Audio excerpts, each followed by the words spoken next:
Hello. Hi. Welcome to Radnor Meeting's Eco Justice podcast.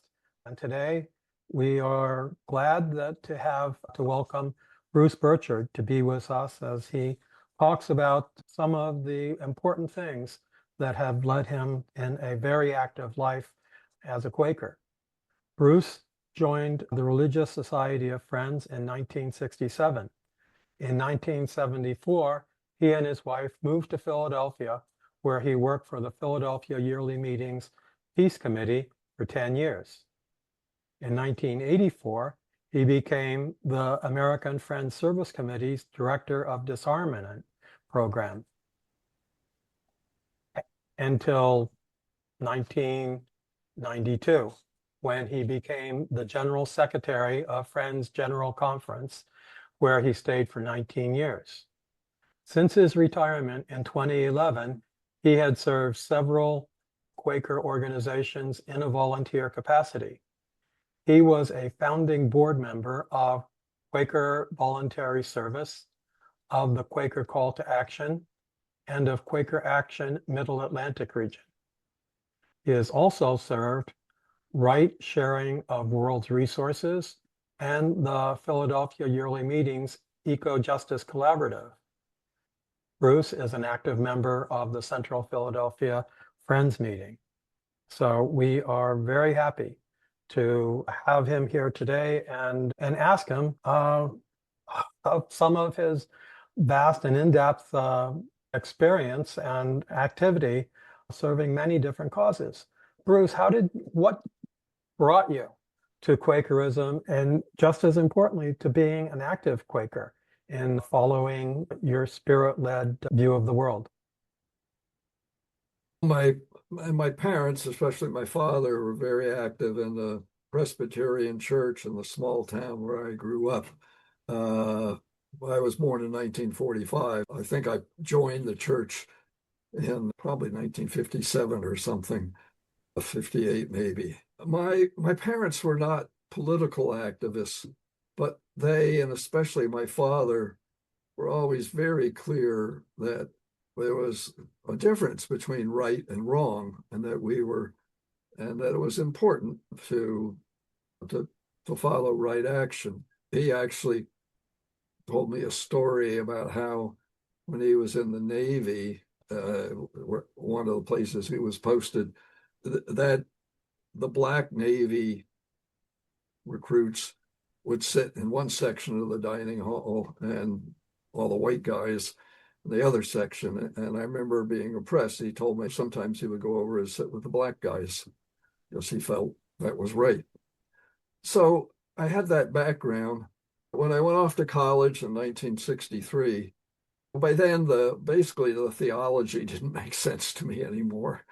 But I still had a very strong feeling that I wanted to be part of a religious community in which the big questions and issues were important and were addressed.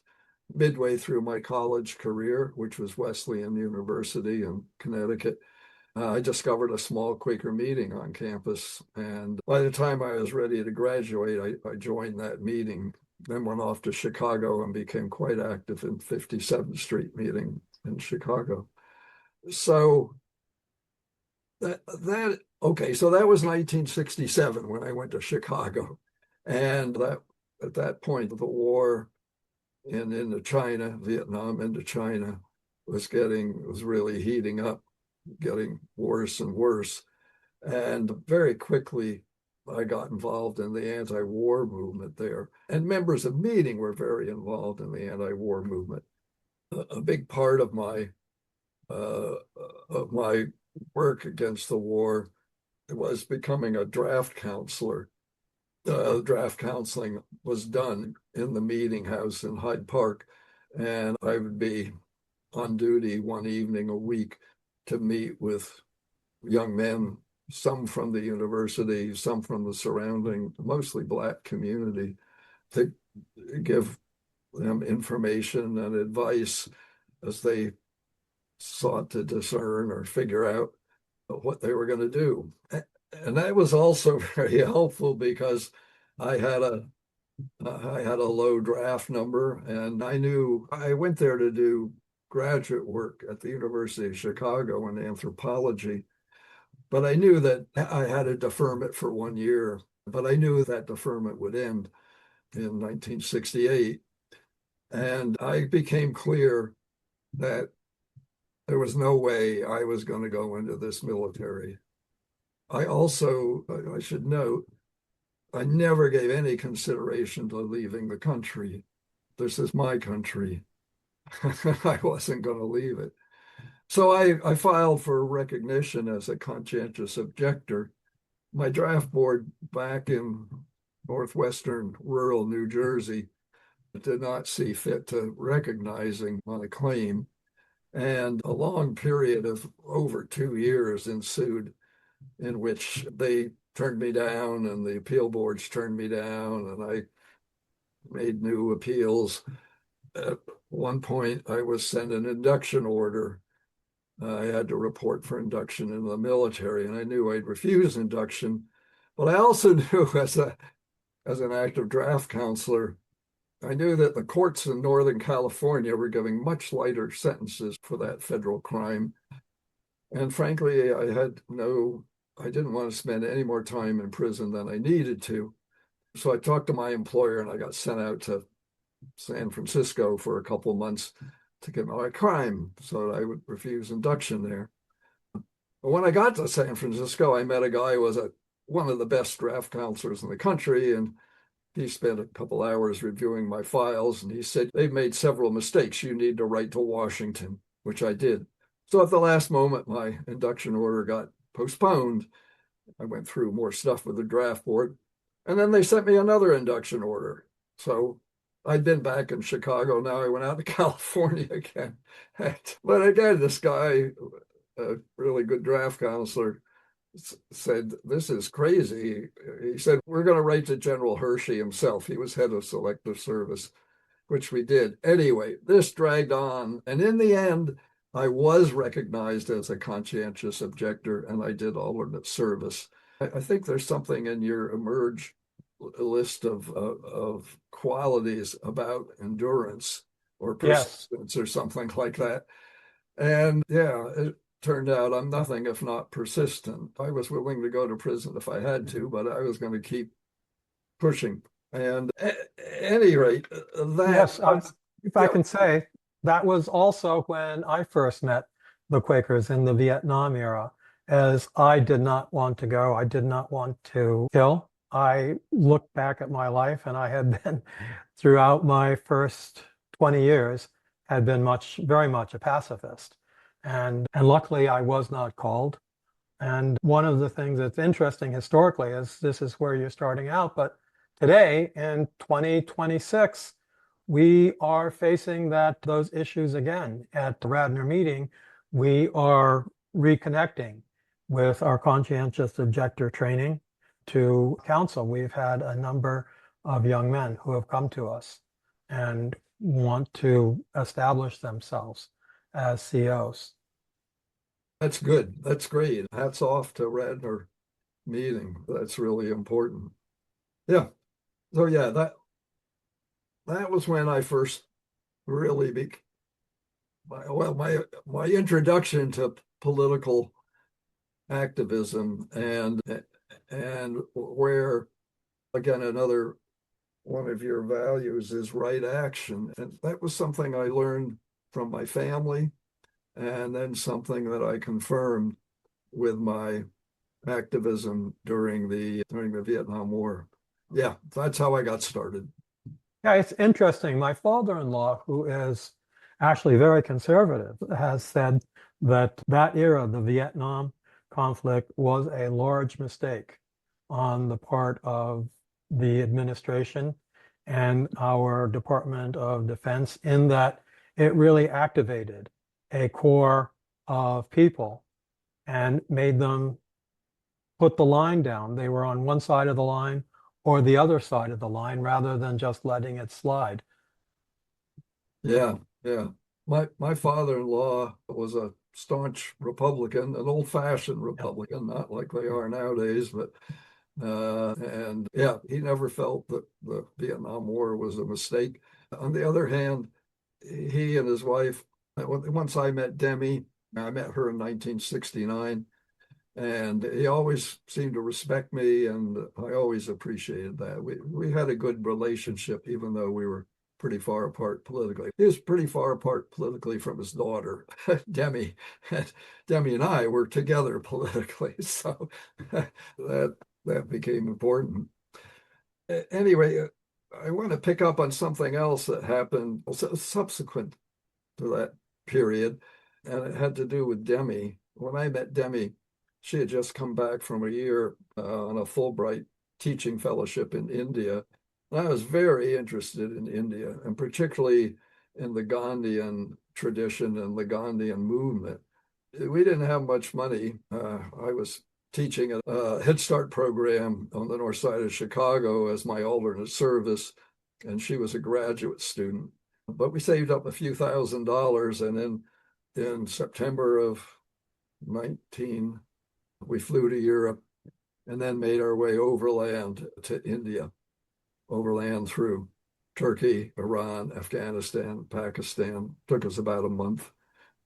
Boy, could I tell stories about that, but that's not the purpose of this discussion. But we got to India, and out of our interest in the Gandhian movement, we went to the Gandhi Peace Foundation, and we got addresses for about a dozen different Gandhian-based development projects in very poor areas of India.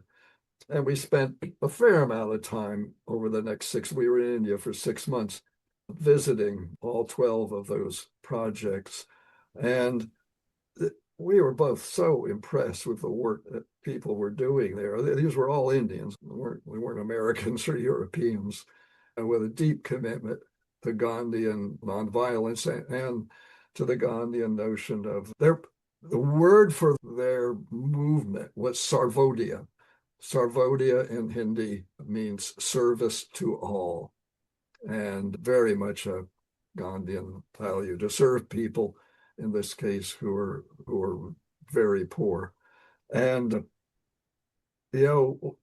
one of the things this relates to, in my mind, another value that you talk about, which is empathy. I came to just directly experience the conditions in which very poor people in many parts of India lived. But not just to understand it, I also came to deeply respect so many of the people who were living in those conditions and who were carrying on, and not just to feed their families, but coming together in communities to stand up for their rights and to support each other. So, and that's been really important to me ever since. Actually, I can make a connection to my eventual work on the whole environmental issue. Maybe I'll go ahead and do that now. Please.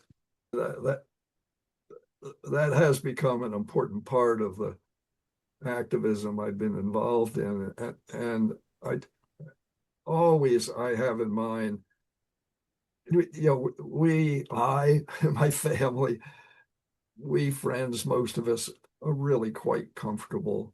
We live in a country with a very high standard of living, and most of us are pretty highly educated, and we're not suffering the way some people are, and indeed including people in our own country.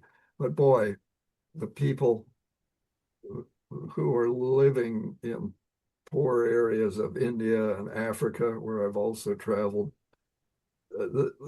this is catastrophic for them. In India now, there are parts of India where summertime temperatures get up to around 120 degrees. For us, we have air-conditioned offices. Now, there are a lot of people in this country who don't work in air-conditioned offices. On the other hand, it doesn't get up to 120 degrees. But in India and in Kenya, where I've traveled, that happens. And you die eventually if you're working day after day in those kind of temperatures. I've heard that they can work in the morning, in the early hours of the morning, Yeah, And I think then that's happening. Yep. as the sun goes down, and that's it. We live in a very sweet spot here in the Delaware Valley area as far as climate goes, that we see what's happening there, India, Bangladesh, vast areas of Africa, Right. and they are losing their ability, that is the nature provided ability to raise the crops, to be able to feed their families.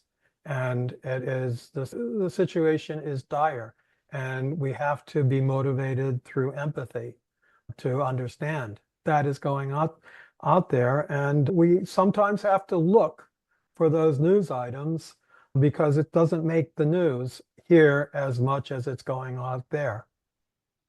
Another thing that happened when it was really after we got back from India, I learned about what was then a tiny Quaker organization called Right Sharing of World Resources, which had been started as a program within the Friends World Committee for Consultation. I put them in touch with a couple of the Gandhian leaders who we had met in India, who were carrying out this work among very poor people. And this led to Right Sharing getting really involved, particularly in the southern part of India, in Tamil Nadu. And yeah, this was a really big deal. Eventually, there were other friends who got involved, particularly one woman from a Boulder meeting in Colorado. But through the contacts that we helped sharing make, this really grew. And then eventually, after I retired from Friends General Conference in 2011, I joined the board of Right Sharing of World Resources, and I made 2 trips to India, one with my wife, with Demi, and then another with a new director of Right Sharing of World Resources it was around 2016 or so. And again, I was just so moved and impressed by Sharing's grants in India get funneled through local NGOs in India and then go to women, just to women. And women get small grants that enable them to buy a cow or to get a sewing machine, start a very small business. But this kind of small business typically enables them to double or even triple their family's income and gives them some very important independence from husbands. Not that they were out seeking it. No, many of them wanted some independence. I'll say that. And some of them had lost their husbands. Either they walked out on them or they died or whatever. So, yeah, the impact of right sharing programs there has been really impressive. When I think about sharing has had as many as maybe 15 or 20 programs going on at any one time. And when I think about the women that were impacted, their children who were impacted, other family members over all these years, there's tens of thousands of people who've been assisted, and that just feels really important. Yeah, you have a genuine cultural impact with the work that you can do here at a distance over there. It has very positive effect. And when you came back from India, did That's when what you were working with AFSC? No, that's when I came back from India in we were gone 1973 to 74. And when I came back, I started working at the Early Meeting Peace Committee. Anyway, maybe I should move on now to some of what I've been doing since my retirement from FGC. I mean, Sure. I was really involved in starting Quaker voluntary service, working with this remarkable young woman, Christina Repoli, who had been raised as a Quaker in North Carolina and had the idea that Quaker young people should have an opportunity to do service work for communities and so on in this country. She and I and 2 or 3 other very wise friends got together and created Quaker Voluntary Service. And then that's when I also joined the board of Right Sharing. But also I was just being drawn into concern for the environment and around climate change and the climate crisis. Again, going back to some of it to my experience in India, but it grew very much out of my spiritual center, really. Just going back to my childhood, I grew up on the edge of a small town, and a block away from me was the brook. It was a pretty small brook. Even at 5 years old, there was no way I was going to drown in it. So my mother was fine. I could go over any time with my friends and play at the brook. And then if I walked half a mile up through some farmers' fields into the woods, there was an old canal up there that was teeming with salamanders and frogs and stuff. And I just spent an awful lot of my childhood outdoors. And as I went deeper spiritually as a friend from the beginning, the outdoors, the natural world, the animals, the plants, which I learned some things about, just became more and more important to me in terms of my understanding of the spirit.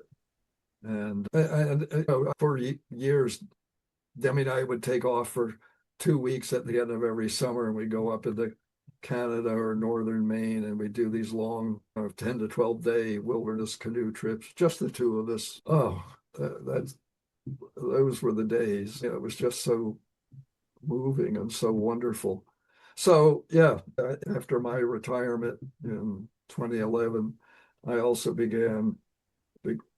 was becoming concerned about what was emerging as the climate crisis.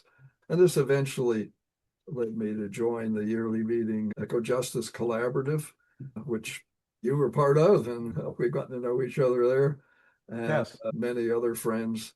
And then eventually, remember now, I'm a political activist. And so the part that I wanted to do through the Eco Justice Collaborative was to be working on legislation that would benefit the environment, that would slow down climate change.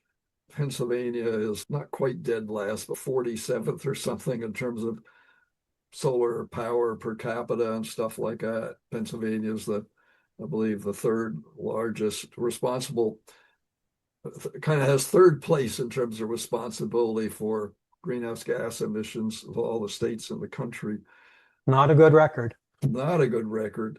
And so I just felt drawn to work on this. Unfortunately, the leadership of Philadelphia Yearly Meeting at the time felt that any kind of activism, any kind of work on legislation would endanger their 501c3 nonprofit status, which personally I think was ridiculous. When I had worked at the yearly meeting in the what was that, the 70s. 70s, yes. Yeah, The Peace Committee was doing a lot of lobbying and stuff, and it was a tiny part of their budget. But at any rate, be that. One of the things that the phrases that I really liked is that a budget is a moral document. Yeah. That how we save our money, those who we give deference to for paying taxes, is based on our moral values of who benefits. And I think that is one of the things that large producers, large emitters of fossil fuels would like us to think.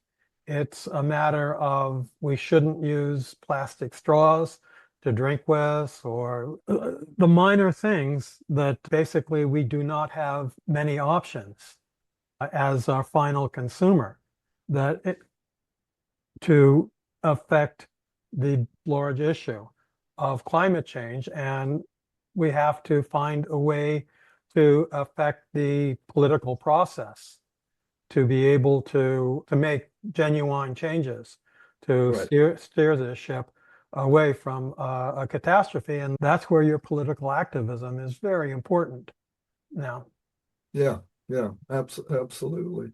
So eventually, several of us, including you and several other friends, realized that if we wanted to do effective political action, lobbying, that we needed to create a new organization. So that's when we started Quaker Action Middle Atlantic region as a 501c4.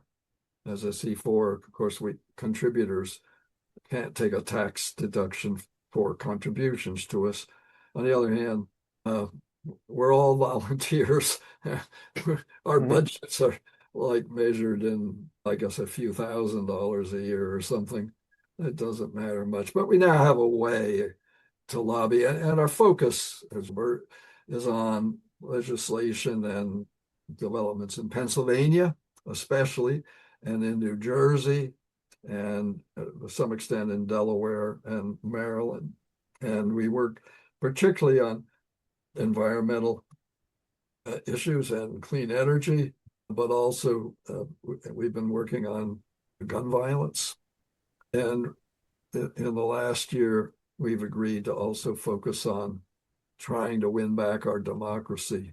Yes, we need to defend our democracy. And one reason is that the current regime, with that regime, there's just no hope of getting any kind of government support for the very important changes we need to make to save our planet.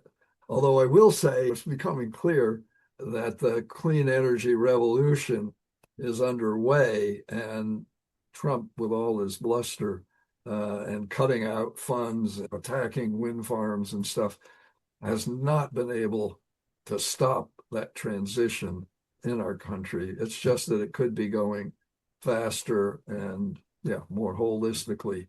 Yeah, and with more certainty, because they have the option, in fact, they do, of shutting down free speech. They have the option of obfuscating facts. They've eliminated so much from the public purview about what the science has shown, basically throwing mud all over the issue. They want to declarify everything, in spite of the fact that it seems that the genuine issues are very clear of how we need to move. And so the work that you are doing, the experience that you bring to being able to address our legislatures and how to do it is really important. And Pennsylvania is a key state for that. It's absolutely, yeah. The purple state. One opportunity that I had was about 5 or 6 years ago. We elected a new member of the Pennsylvania Senate from our area. It had been held by, I believe it had been held by Republicans for quite a while, but we elected a man named John Kane, who became our state senator. And John had a background in union work. In fact, he had a pretty responsible position within his union. And at that time, especially, we wanted to work especially to support the regional greenhouse gas initiative. And he was part of the pipe fitters union. And unfortunately, I don't know if it's unfortunate, but solar cells and wind turbines do not need much work from pipe fitters. And so he came into that position as a new Democrat. He'd never held political office before. And I started getting in touch with him, wanting to talk with him about the Regional Greenhouse Gas Initiative. And I was helped very much in this by our colleague, Liz Robinson, who was extremely knowledgeable. At any rate, over a period of a year and a half or so, we built up a relationship to some extent with John himself, but and with his staff, with a couple of people in his office, and things began opening up some. And a really key thing, this is a really nice story, but when Liz and I would get on the phone with his staff people every 2 or 3 months about some of this. And I think maybe his staff people were sympathetic to where we were, although they had to stand with the man they served. But a question came up about job training, and one of the staff people said, "Where could we go to learn about job training in green energy, solar and stuff?" And Liz said, "Oh, I helped create a program. Like, I can arrange for you to come and visit this school or educational program we have." training young people, almost all people that have college degrees, local young people, in the kinds of skills you need for insulating buildings and for putting in solar arrays and stuff.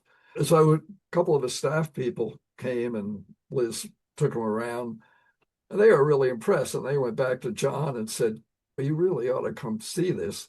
And so then he came, and I actually wasn't there, but Liz squired him around to see the programs and the kinds of training that was going on. And Liz said he was fascinated. This was stuff he understood. He was a working man. And he wanted to know exactly how the technology worked. And he got really enthusiastic and really active.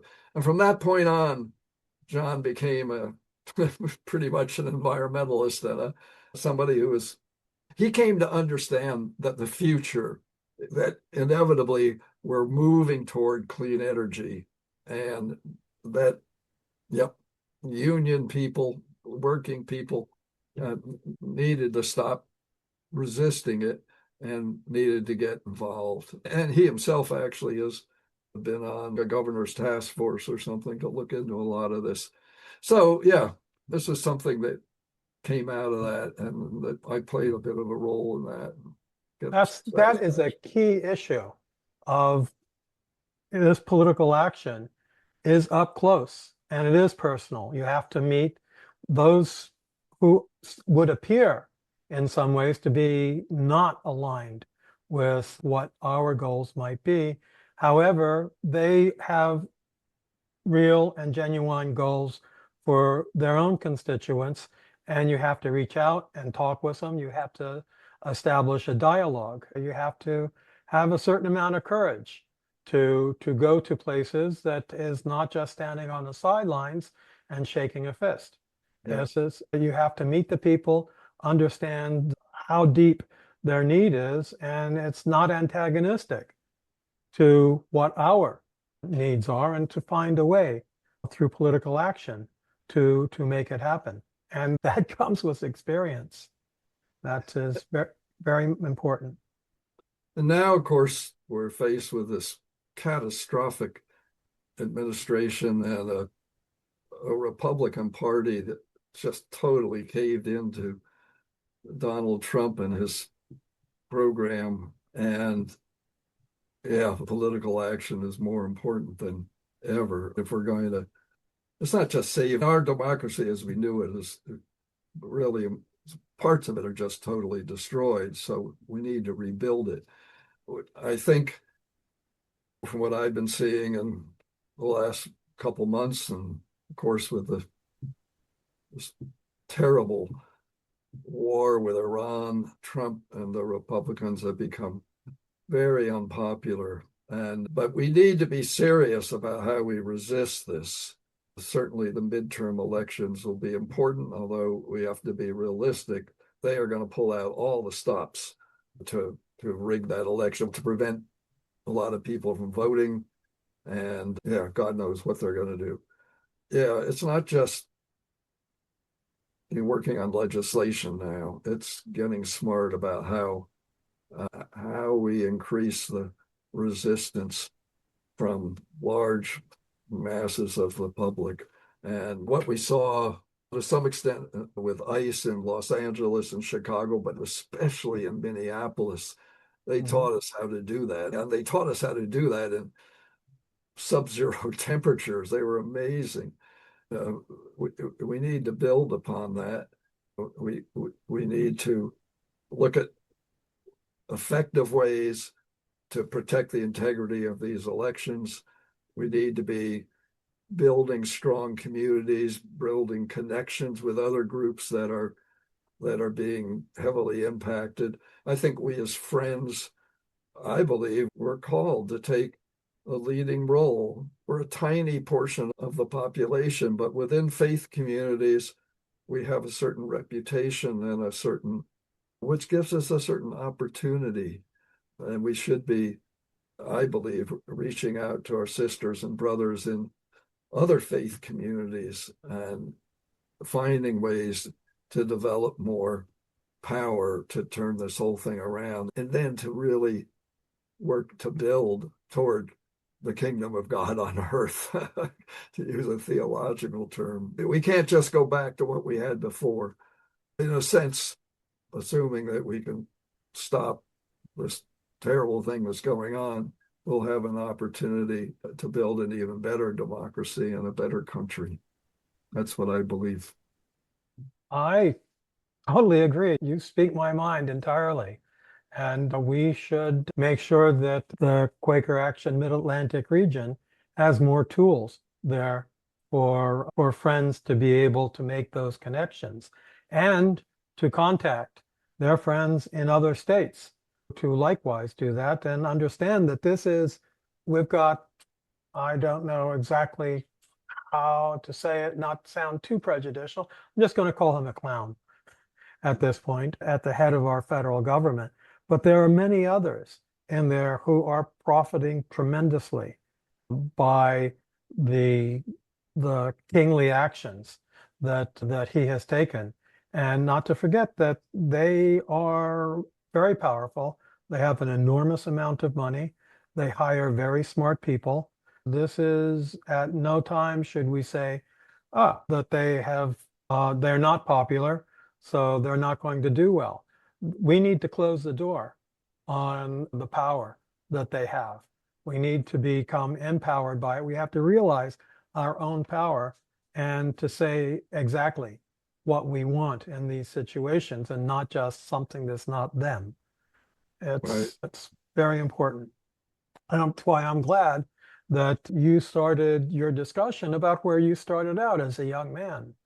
That those times for those of us who are younger than you and I at this point to realize that it matters. It matters tremendously how we face, how we act, and we act with conviction that this is it, that we can't, and in fact, it's so much of the underpinnings of our democratic government has been kicked out from under us that we have to demand that it all be back, and not just the elected government, but the administrative state that had many elements of it that were there to protect us, that protect our forest, to protect the safety of what we do. And then we need to take it further and to, in this time of climate change, that what was there at the end of the Biden administration was just the beginning. And it was a slow beginning too. And then it got kicked away. We need to reestablish that and to be a part of it. As Quakers, we certainly, the beginning is my faith and my experience of the Spirit, and it has led me into a real concern to right action, to be acting on behalf of the regular people of this world. And it's a real important calling. And yeah, I do believe that we have something important to contribute to that. And I pray that will prevail. And I think I know that we are very grateful for all that you have shared with us today about the fundamental sense of your spirit and how guided by spirit, your actions have been guided by spirit, have taken you out into the world and sought to influence friends and those who are of other faith, from the best Quaker values. So thank you. Is there anything else that you would like to add? That's fine. I'm happy to end on this point. Yeah. Oh, great. Well, it's been really good to do this with you. Thank you very much, Bruce Birchard. We are grateful that you've been able to spend this time with us here today. I look forward to seeing the final product. Okay, good. Okay, take care, Burt. Okay, thank you.